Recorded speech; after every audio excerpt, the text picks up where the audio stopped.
at it. Let's go. All right. So you're running teams around the world. How are you managing that, and which companies are growing during this time? The schedule hasn't changed a whole lot, other than the interruptions of family and the kind of chaos of being around home. You don't have as focused time. I'm used to being distracted by lots of people walking into my door with challenges anyway. I'm a little like a firefighter, so with good managers in place, you don't really need to worry about the operations. I deal with the stuff that walks in my door when somebody's over their head or they're coming across a problem they haven't experienced before. But generally, it hasn't changed a whole lot. A lot of my life is online. A lot of we have funds all over the world, so a lot of interaction was online anyway. I'm used to having infrastructure around me and people that I can bounce ideas off of in the office next door. So I make a deliberate effort to keep in touch with people who I'm not necessarily keeping in touch with, the way I would normally, which is to walk outside my office door and have a conversation. But the majority of my work is, online anyway. So that's not a huge change. The panic that you hear in the news is like the world is ending. Most of the companies are relatively stable. Most revenue continues to grow, maybe not as quickly as it was previously. And there's certainly, a lot of concerns about the economic environment, but generally the companies are doing fine. The companies that continue to be strong are anybody that's in anything related to security. Certainly cybersecurity is a big issue. Cyber criminals are happy to take advantage of this difficult environment. So, the problems are as big as they were before this crisis. Another focus for us is around customer acquisition. Customer acquisition is a pretty big topic right now, especially digital methods, because you're not meeting people in person anymore. So those companies continue to do well. We have another, I focus predominantly in the tech sector, but we have a large hospitality business that, revenue went from, fairly substantial, to zero pretty much overnight. So that is probably the biggest consumer of time and energy and resources and funding, getting through, what were great businesses suddenly, are shut, and they'll be the last to recover. So a lot of our focus has been in that area, but the tech portfolio are doing really, really well. The companies that were reliant on marketing dollars, the performance marketers, they're definitely down, but they're also accustomed to adapting to all kinds of different changing environments. I mean, what works in performance marketing one day doesn't work the next day. So they're kind of nimble, to survive, and have been for quite some time. So when the numbers don't work out, they adjust. And so they adjusted, but that business is down. But generally, the technology portfolio is quite strong. So I can't complain. Thanks. And you are on the board of directors for Echosec Systems. I am, yeah. Founding board member and founding investor. What's the latest thing that the team's done that you found to be interesting or exciting? Well, they continue to grow. I mean, sales are great. We're as an investor, we're very focused on sales. Sales are everything. The value of a company is based on a multiple of its sale. Whether you have product market fit, by definition, is sales. So we're very, very sales driven. We always have been. And the key thing that's happening with Echosec is the continued growth in sales, even in this tough time. In fact, I would say sales have accelerated in the past few months and not slowed down at all. So they're a bright star in our portfolio in these times. I would also say the launch of their new product, the Beacon product, came at a great time, diversifying the type of people who would use the product, to use the service. It's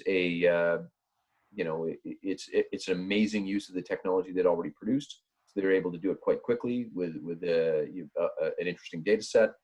I would say I'm very proud of that, and the traction that they got quickly going into this kind of chaotic environment was great. unexpected. It's a great success and continues to be a success even in this tough environment. Yeah, absolutely. You actually assembled the founding four, Nick and Carl and Mike and Jason. What spark did you see? And you've done this with a couple of different companies and seen many successful exits. What was it about that team that you thought would be especially innovative? That's a good question. Generally, we have been actively recruiting graduates who, top of class, very bright, willing to take risk. The fact that they work with us in the first place means they're willing to take risk. They're not people who are, just going to take a job. They were willing to take a risk, which means they're kind of entrepreneurial. But we, as is typical of engineers, they want to understand the path. It's not a giant leap of faith. Like, we don't know what'll happen, but we're going to do it. Smart, capable engineer will then say, well, what are the steps to doing this? And we walked through the steps necessary because we've done it for a long, long time. So it wasn't difficult to paint a picture of, we'll find product market fit. We'll have a period of time, year and a half, 2 years, where that you're funded to understand that you're getting traction with some kind of product. And then, you're deserving of investment because you're getting traction with some kind of product. And we'll give you exposure to lots of market needs and market problems. So that was the basis of the Alacrity program that I started about 10 years ago. We'd done it in an ad hoc way prior to that, and as an investment firm, but we focused on British Columbia, and we did it in a with a concerted effort with the support of government backers, Western Economic Diversification, and the province of British Columbia, at the time specifically BCIC.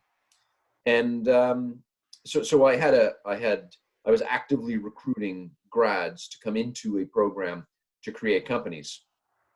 And it's difficult to work with large companies or large customers and understand customer demand if you don't have some reason to go talk to them, some basic idea by which you would propose a concept, and then you refine it by working with the marketplace. And we've done that previously. Again, lots of hard work, lots of talking with large channel partners or large potential customers, and refining ideas. But when this team came together, we were in that analysis phase. We were busy looking for what it is that they should be spending time and energy on.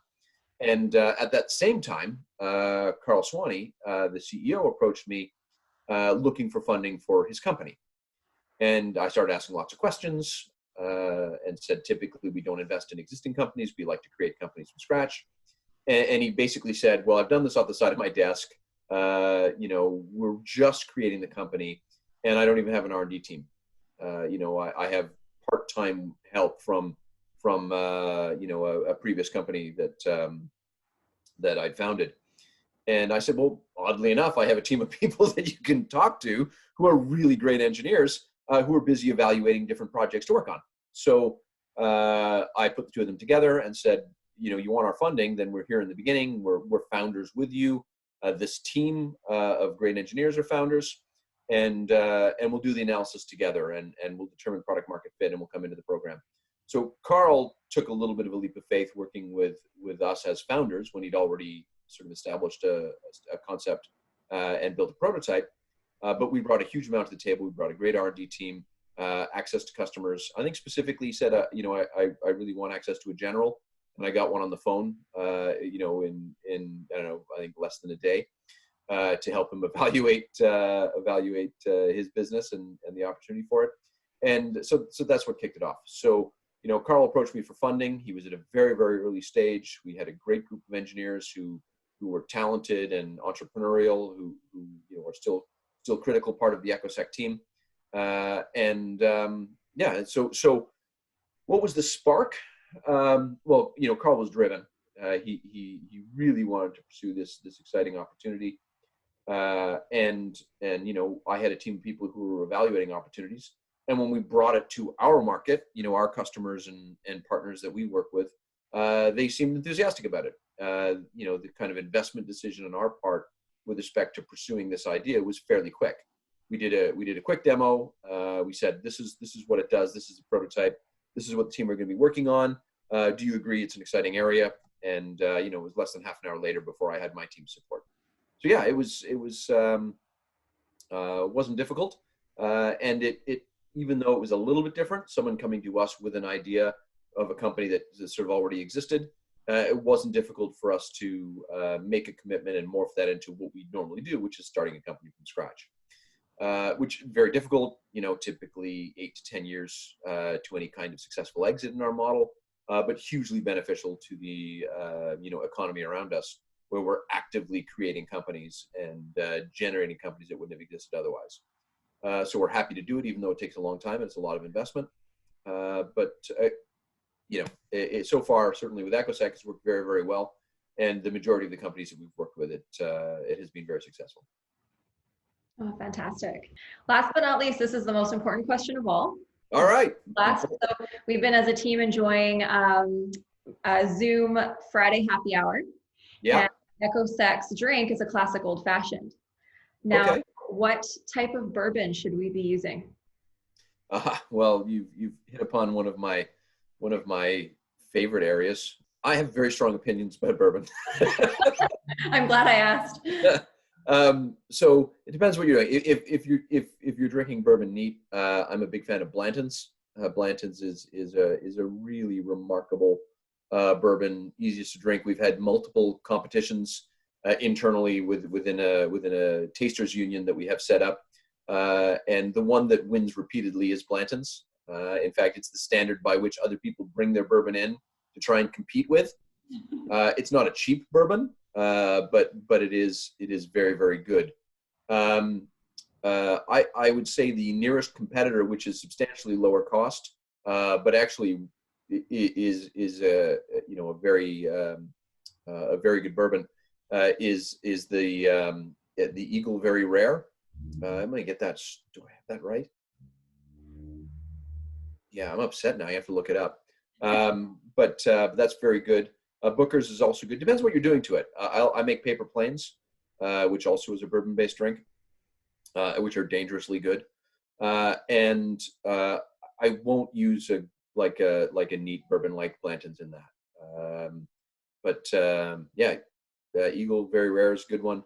But yeah, if you're doing something like an old fashioned, I think you can go with a very good quality bourbon like Blanton's. There's a long list of those, and a few of the Echosec guys have appeared at some of our bourbon tastings. So they might have some varied opinion as well.